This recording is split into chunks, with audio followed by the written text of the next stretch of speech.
Thank you, Madam Speaker, and I want to thank the gentlelady from California for her unyielding commitment to freedom and democracy across the globe. She's been a tremendous addition to this House of Representatives, and I rise today in support of H.R. 4686, the Cambodia Democracy Act. This is bipartisan legislation that I introduced along with my Democratic colleague, Alan Lowenthal. He and I are co-chairs of the Cambodia Caucus, and we were pleased to champion this legislation. And I want to note that our colleague Ted Yoho from Florida originally introduced this a few years back, but of course he's since retired from this great institution. This legislation is a response to Prime Minister Hun Sen's ongoing crackdown on its political opponents, which began in the run-up to the Cambodian elections back in 2018. He arrested Kem Sokha, the leader of the Cambodia National Rescue Party, on bogus charges and then proceeded to ban the whole party and then persecute other leaders of that party. Hun Sen also shut down NGOs and independent media, including the National Democratic Institute and Radio Free Asia. Unfortunately, 4 years later, this crackdown hasn't let up.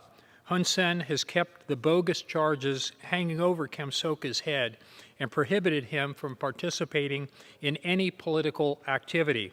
He's also continued to target opposition politicians as well as civil society activists and journalists. In fact, starting last November, mass trials were held against opposition party members. As a result, next year's commune elections will not have viable opposition party representation, which means that once again, Cambodia's elections will be neither free nor fair. Sadly, this latest crackdown is nothing new. Hun Sen has ruled Cambodia since 1985, 36 years, making him the longest-serving head of state in Southeast Asia.